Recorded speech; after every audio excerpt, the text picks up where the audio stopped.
Today's podcast is brought to you by Kentucky Farm Bureau Insurance. You never know what tomorrow may bring. That's why it's important to get the right insurance coverage today. At Kentucky Farm Bureau, we deliver the protection and peace of mind your family deserves. In fact, we've been providing folks in the bluegrass with dependable service since 1943. To request a free quote, find your local KFB insurance agent at mykfbagent.com. Kentucky Farm Bureau, big on commitment. So today we just had a fantastic conversation with Jake Settles from Rising Suns Beef and Kentucky Beef Network. A really, really cool guy out of Washington County. Yeah, I really liked everything about this guy. He's just a lot of energy, you can tell. One of those people that you can just tell is a hard worker. I met him today, and I could tell this guy worked really hard and really cared about what he did. And so this was just a really neat conversation, and I think our audience is really going to like it. Excited to share it with you guys. And so, as always, I'm Renee Carrico. And I'm Matt Hilton. And this is Between the Rows.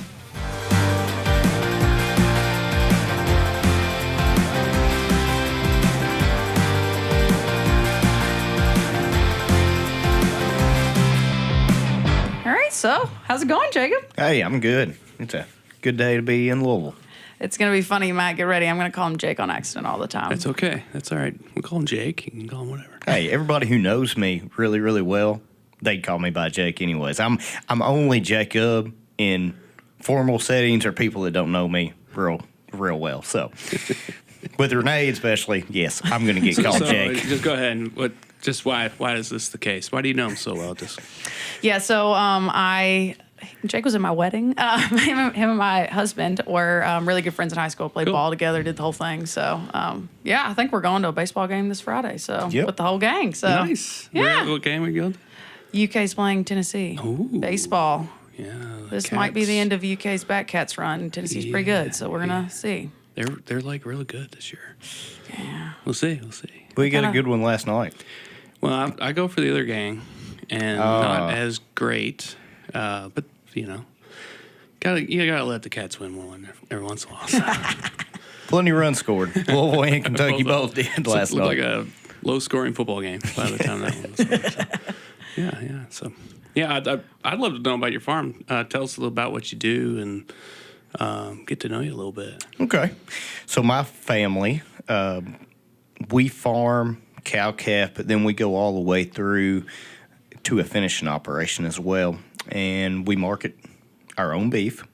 Primarily, that's all we do. We'll move a few calves at market through the stockyards if need be, if we get a surplus. But for the most part, we market them all through our meat and then retain our own heifers. And I do that with my brother and sister-in-law and my mother as well.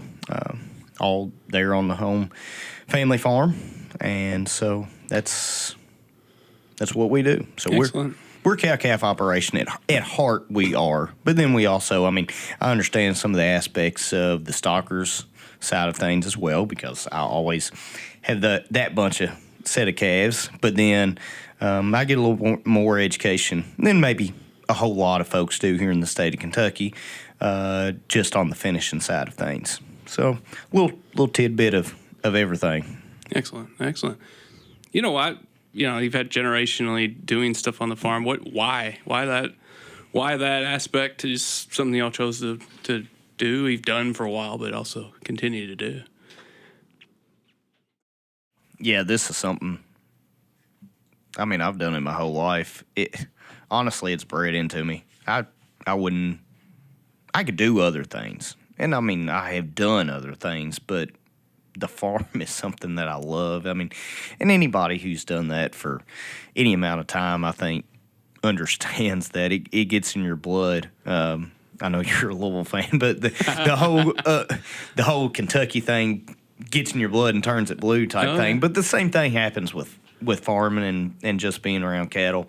That's why we do it. But for me personally, coming back to I'm an advocate for cattle. I'm an advocate for agriculture in general because at the end of the day, it is the most important industry and the most vital industry in the entire world. Right. It provides the three basic necessities of life: food, water, and shelter. And so with that being said, I'm going to advocate for it against pretty much all the other things and all the other industries. And that's partially why I'm so passionate about it. And it's going to exist till the day that we no longer exist because everybody's got to eat. Right. Jake, one of my favorite things to talk to you about is you guys have been doing the direct to the consumer for so long. And so COVID happened, and all these people were like, hey, well, I could sell beef. Like, there's no beef at the grocery store. I'm going to go sell beef. And it's been it's not comical, it's not the right word, but I think we all took it for granted what you guys were doing and the connection you had with the buyers already. Like, these people going in their homes, like one of your pieces, and I'd love you to talk about that, like, you actually help them fit it in the freezer. And that seems so silly.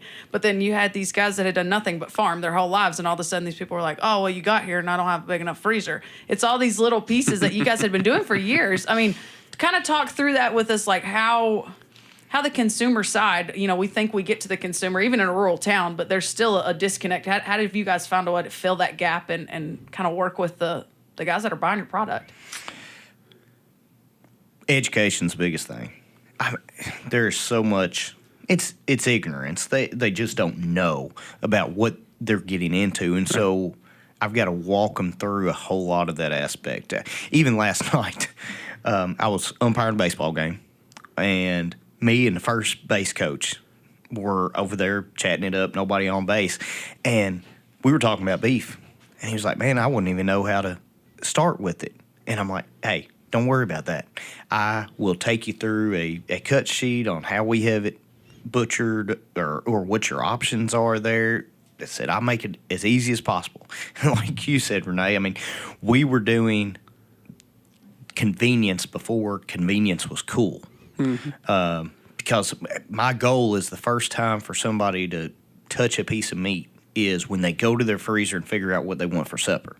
My goal is to make this as flawless and as convenient as possible leading up to that point. So I put it realistically. I mean, I put it in a freezer for them, and that's just one of those things that we've learned over the years is you've got to make it as easy as possible for the consumer. You've got to walk them through certain steps, even on a half a beef or a quarter beef, anything like that. Yes, we do need a certain size freezer so that we can fit this amount of meat.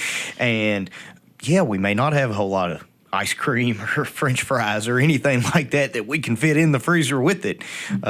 We may have to limit some of that stuff. So just some of those small aspects of walking them through some of the logistics of it is, I don't know that it sets us apart, but it's stuff that we've learned over the years that allows us to better educate people and to better prepare them for the product that they're ordering.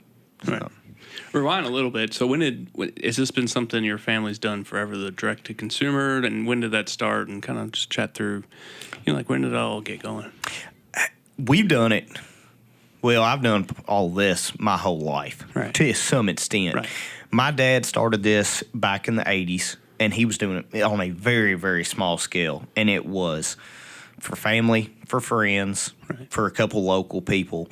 And so that's how we got started in it. And then we grew tobacco just like everybody else.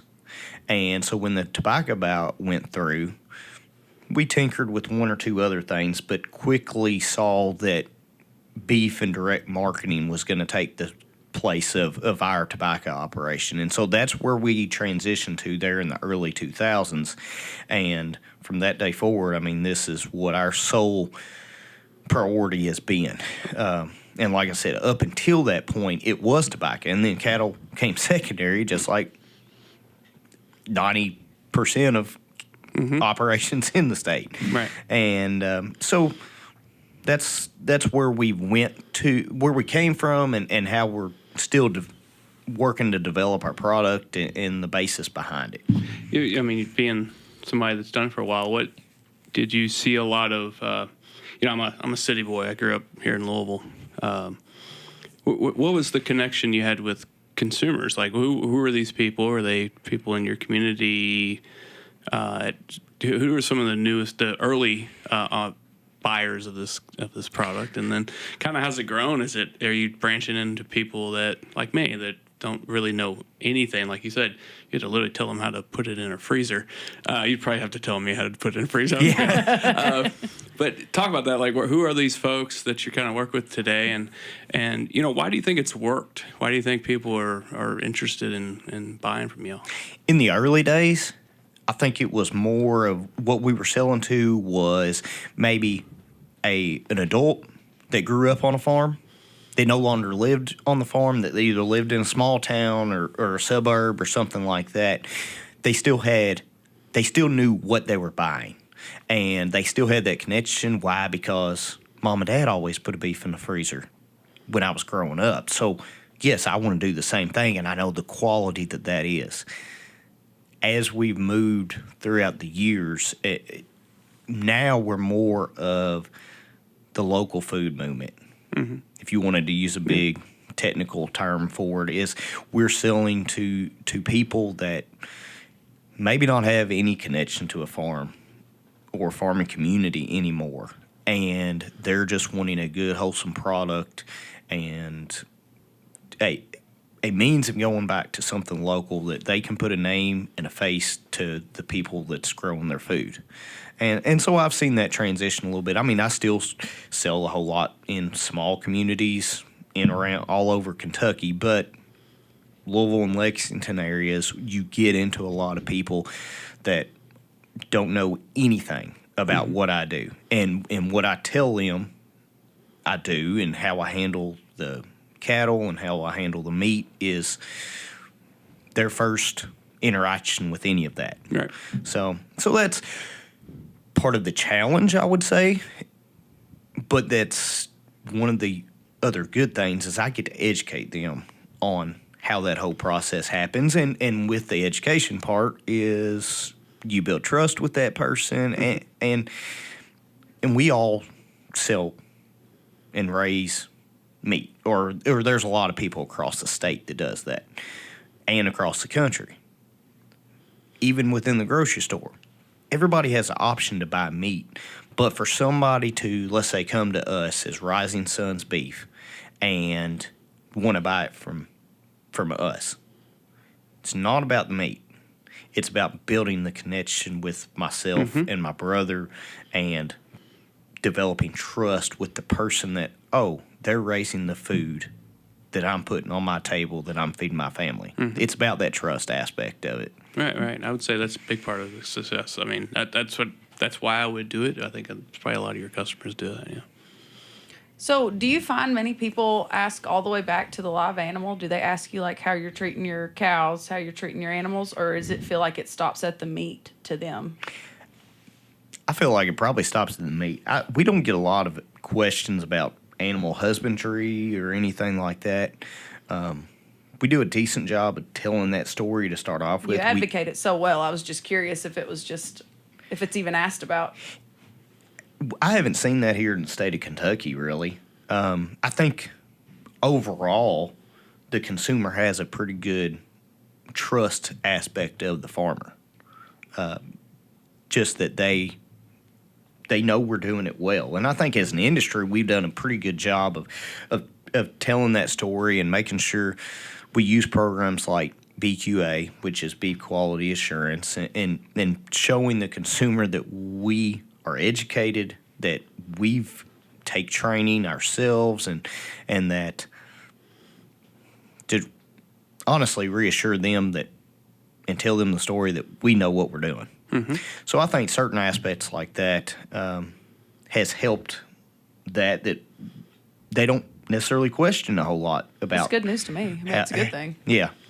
Yeah, I think once they trust you, they probably trust the work being done after that. I mean, do they need to know all the details necessarily? So I think what your transparency from what I see in your sites and different things you've done, I think it's a lot of that probably. Well, and I'd compare that to, let's say, you yourself. Mm-hmm. You're here at work. You've got a contractor coming to do some work at your house. Well, you've got to leave your house unlocked for them to be able to enter. Well, you've got to trust that contractor that they're not going to steal from you. They're not going to mess anything up. And so it's the same thing with us. Is I've got to build that trust with whoever the consumer is as well. Excellent. So, just reading about your all's story, you really did have a pivotal moment in your all's lives as a family. So, just kind of discuss that. What happened, and how important was that to just really the mindset of what you and your brother are doing, your family are doing? Yeah, we definitely had a pivotal moment in our journey. It ain't always been all fun and giggles. In 2007, my dad passed away. He had a massive heart attack, and he was here 1 minute and gone the next. And at the time, I was 13 years old. My brother was 15. My mom was still a full-time school teacher, so a good job, but nothing that was breaking the bank by any means. And losing his income, and we had just purchased a farm 2 years prior, so you can only imagine us, like every other farmer, primarily in the state of Kentucky, we were a fair amount in debt. And so we had a whole bunch of cows and went through a process of having to sell some land and liquidating a good amount of the cow herd, which was hard for me, especially even at that young age. Looking back on it, God had prepared my brother and I for that. I mean, we were a part of the operation.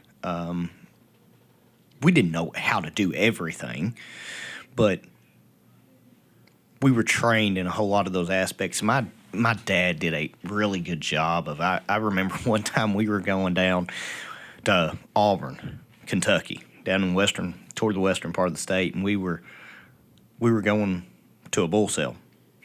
And I remember sitting in the front seat, and he was driving, and we were going over EPDs on these bulls, driving down there. And I mean, this was obviously prior to his death. So, I mean, I was 11, 12 years old, but we had a vested interest in what we were doing.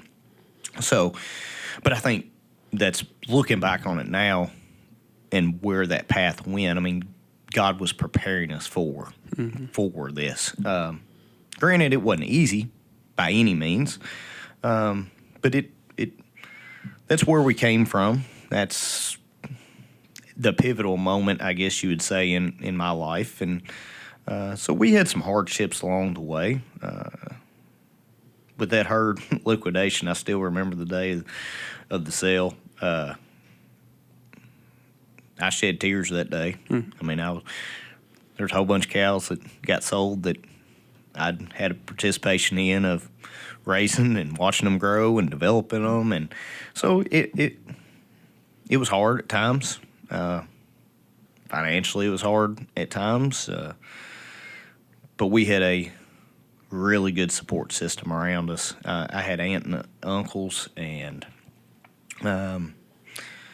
still had part of my grandparents at the time, and one granddad who was still living. He had a tremendous influence on my life, and as well as my whole family. But he was an asset there that through those times he helped so much with just being the steady, consistent, steadfast man that he was.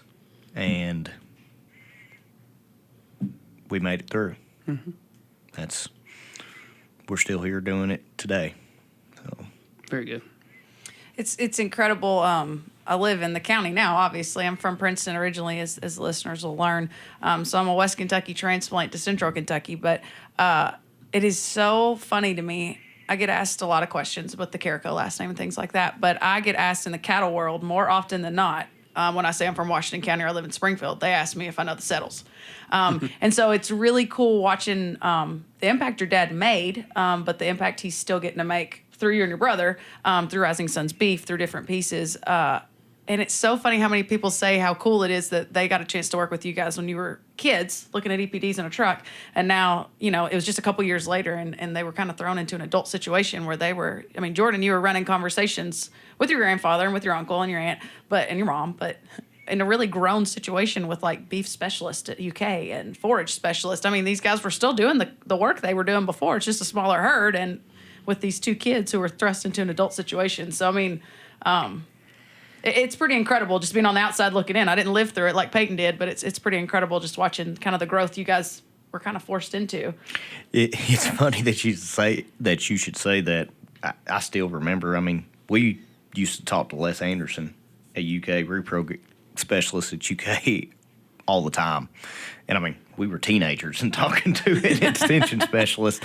That's a little uncommon, but that's just where we were in life. We were seeking advice and seeking guidance on certain things that we were doing, and we had to do it. So do you feel like, and I know I've got a personal perspective seeing you, but you guys, not every youth is thrust into that kind of situation where they're able to have those conversations like an adult, or at least learn through a conversation and have the courage to speak to an adult about something like the farm. Do you see with y'all's work in the church or with different things, do you try to do that for other young people with your nieces, trying to get them out there and ready to start talking to people like you guys were kind of ready to do from your dad? Yeah, we do. And going back even 11 days ago or so, we did herd work there at the farm, and I had nieces and nephews at the farm. I had a local boy. He's 17 now, but he was there helping us, and we try to incorporate those young people into our operation still even today. I mean, I could give my 16-year-old nephew, or little cousin, excuse me, not nephew, but I could put him at shoot, and I'm in the back, and I tell him, this, and this vaccine, here's how much we're giving, and it's going sub-Q or intramuscular. And I turn and walk away. Why? Because we have seen value because of the training that we got growing up, that they've got to know how to do it too. Because I'm not guaranteed that I'm going to be here tomorrow either. And if wherever their life takes them, whether it's in a cattle operation or not, or whether it's part of our operation, they've got to know how to do it or understand the training behind what it takes to be able to get there. And that's with all different aspects of life. I mean, you can fill in the blank there, but just I like working with youth, and I get to do that partially through my job now, but just training them, because if we don't train them now, I mean, they're not going to get it. There is a little bit of disconnect, I feel like, over the past few years between our aging population of cattle producers and our younger generation that once come behind them. And there's several programs around that's working to bridge that gap. But we try to do our part of helping train that younger generation. When all this happened and you're young men trying to figure all this out, do you think the community was a big part of the success of what y'all do? Did you find new customers because of the story? Because look at these two kids, did you see some of that sometimes? Well, let me take a step back even further beyond that. Yes, to answer your question. I felt like, just say I was at a farm market and these two kids are selling me. I'd be like, yeah, man, why not? I think that'd be so cool. Yeah. Well, we had a lot of help along the way, and I don't want to negate them at all. Right. I mean, there was one day I remember we had to get some cattle moved down the road to another farm, and we had 10, 12, 14 men that they organized it. They showed up on a Saturday for a couple hours, and they made 3 or 4 different groups, and they went fencing. And they fenced part of our property or patched fence. And obviously that still sticks out with me today. And I mean, it was several men from church, but from the community. Part of the small town aspect of it is you take care of your own. And we couldn't have done it without those other people involved. So this is not the Jacob show at all. I mean, I want to give all praise to God, but I want to give praise to all those other people that have helped us along the way to get to where we are, because we wouldn't be here without them. Mm-hmm. Oh, you bet. You bet. You bet. Yeah, it's a neat every small town's like that, and so I think that's going to be one of my favorite parts about this show is getting a chance to We're going to hear this a lot. find this story, but in every town and with every different twinge. And there's it's not a fun topic when you get to the hard part, but it is just so rewarding, and I think that's why it keeps going. Is because I don't know, you hear a story like that, or it impacts you, and then you want to do that for somebody else, or you want to encourage someone else to do the same thing, whether that's youth, whether that's your family. I just think it's going to be one of our favorite parts, Matt, is getting a chance to hear this in every small town, every little twinge of it. So, and where I'm at in Springfield in Washington County, that is a testament to how much my dad had an impact on the community too. Renee, you know this.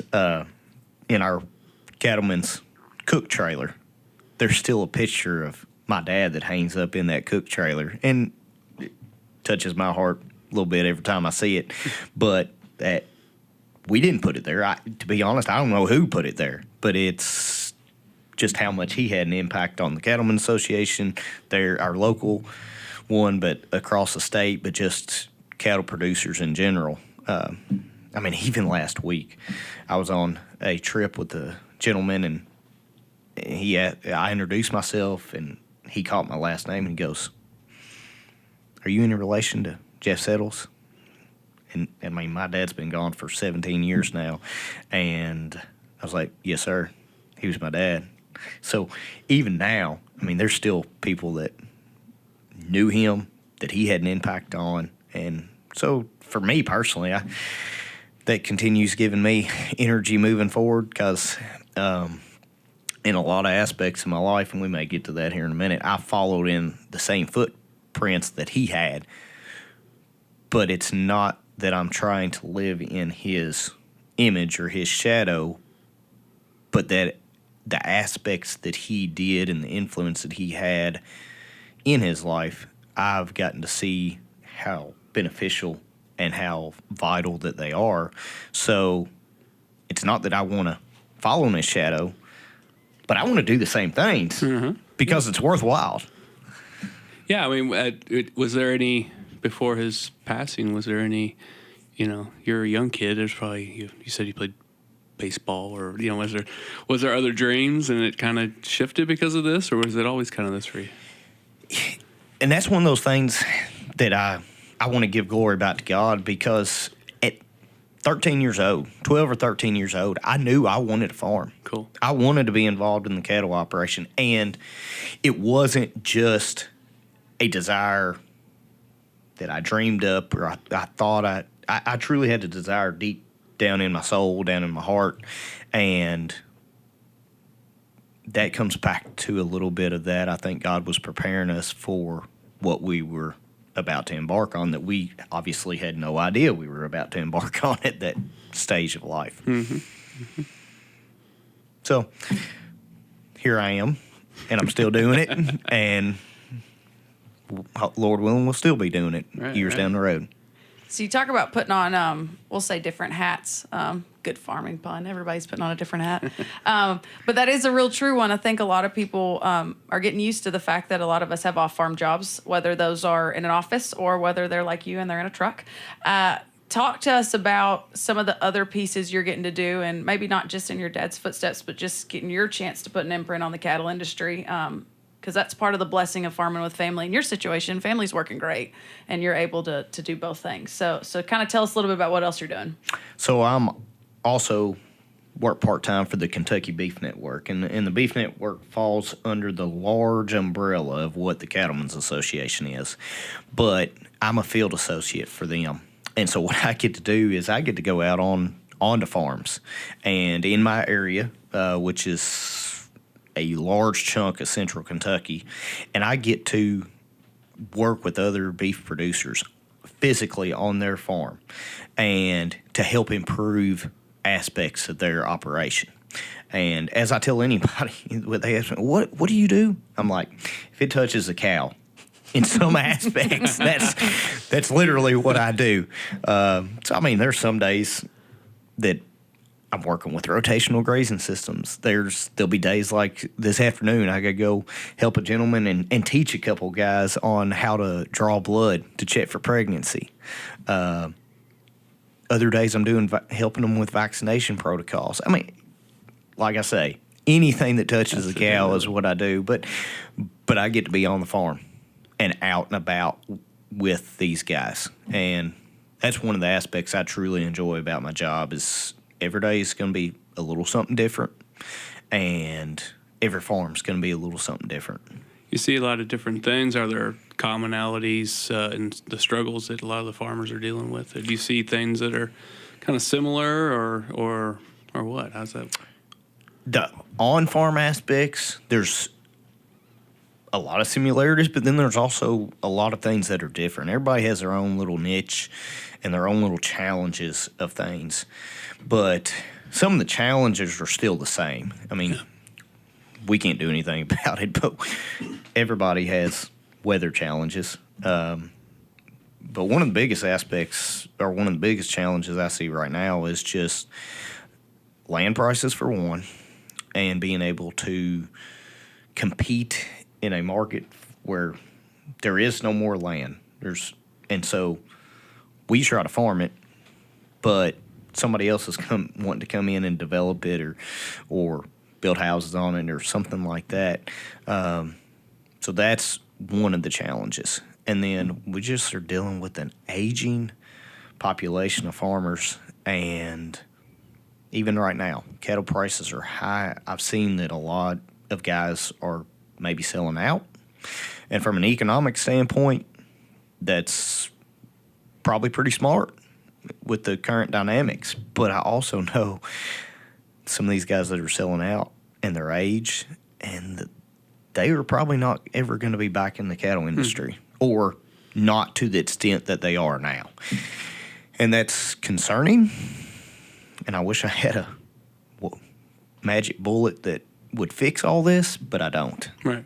I mean, we talk about this all the time. Jake gets on us. Peyton and I do stalker backgrounder. So we'll take a wean calf. So the cow-calf guy weans his calf and sells it at the stockyard, and then we take it from kind of that weaning weight up till about the time it needs to get shipped out to the feedlot. So we put a bunch of grass weight on it.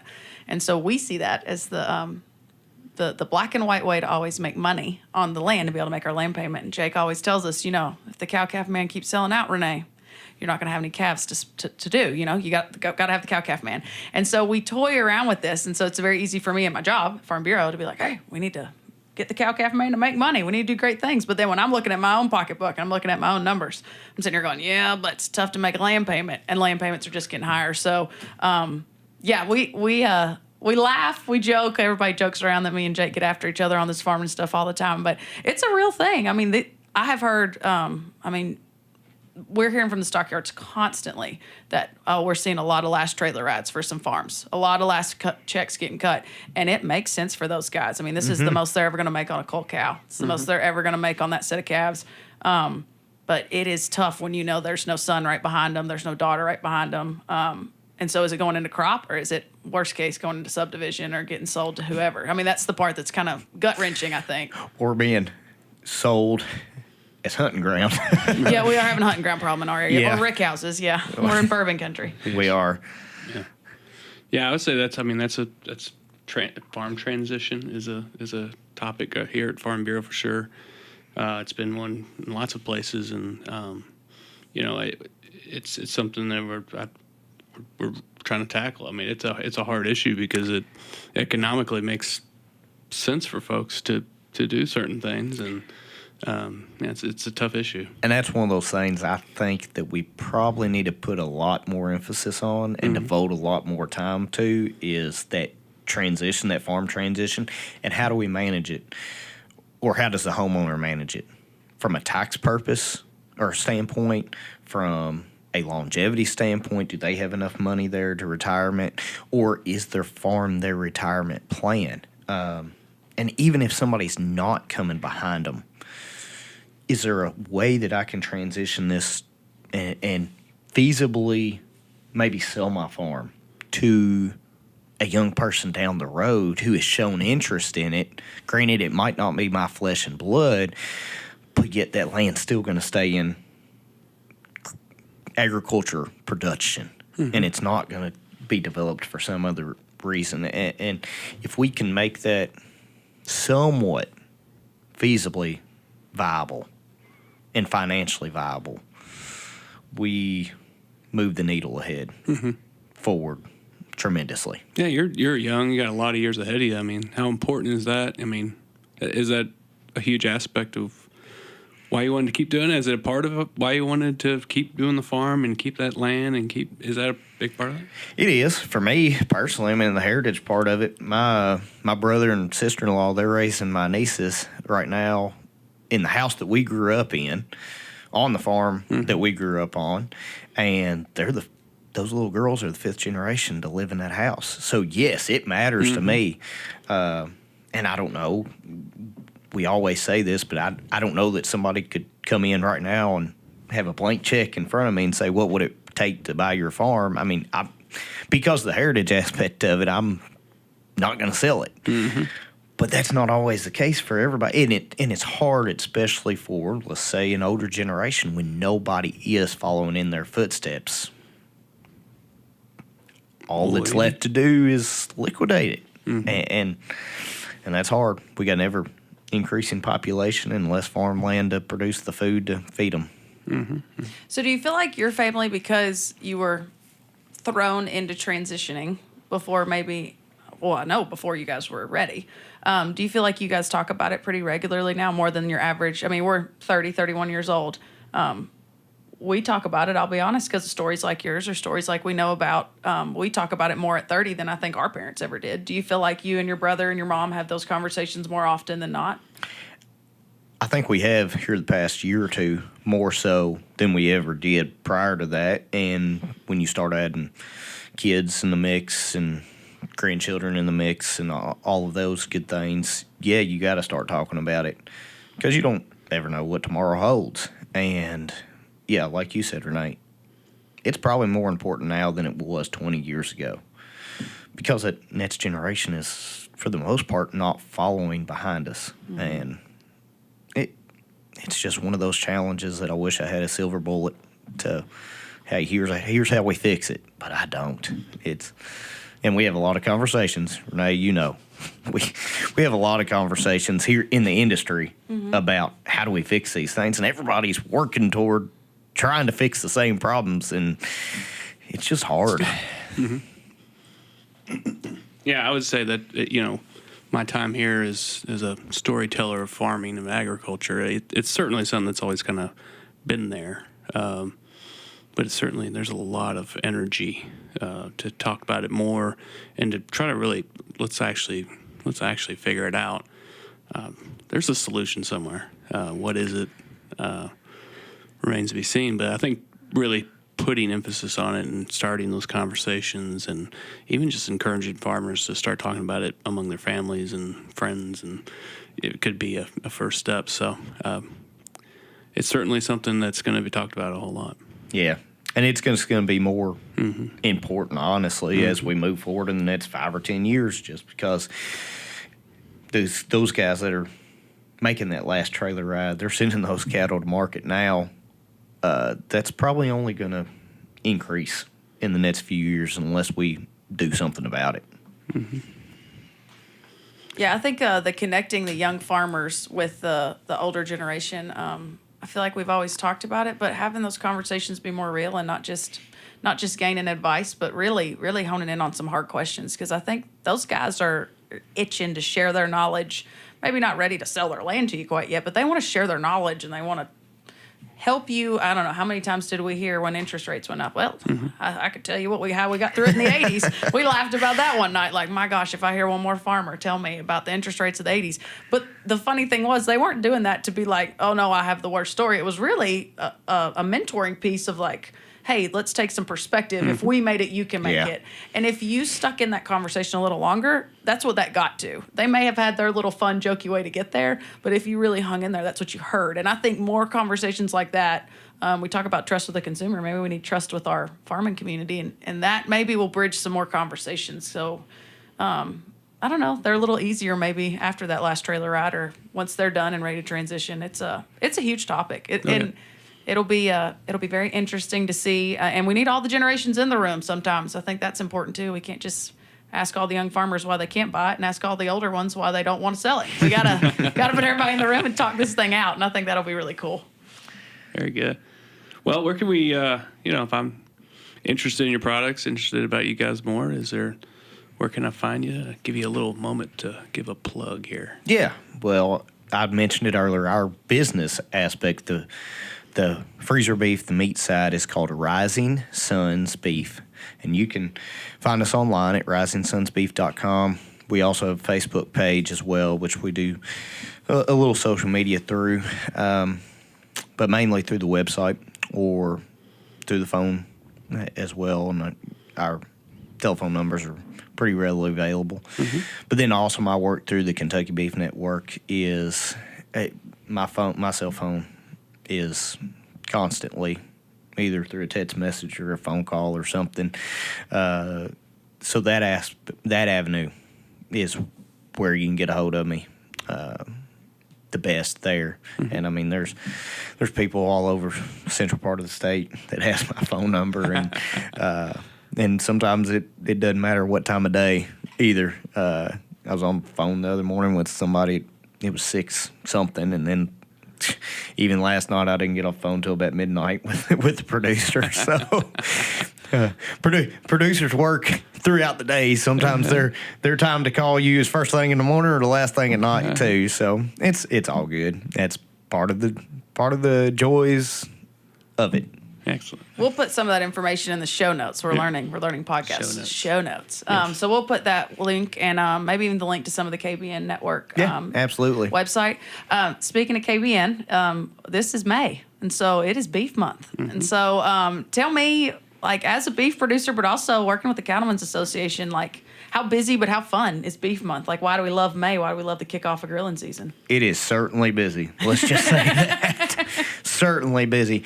Just this time of year, I mean, we're gearing up to do all kinds of things beef. For me, like in the field, a lot of herd work is getting done. A lot of calves are getting weaned. We're prepping things for cutting hay, all that good stuff, planting season, all those things.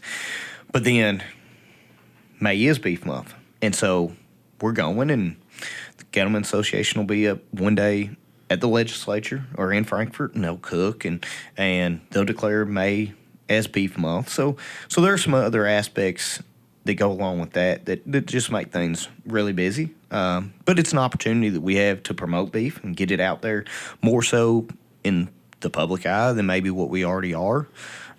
So it's good from those aspects.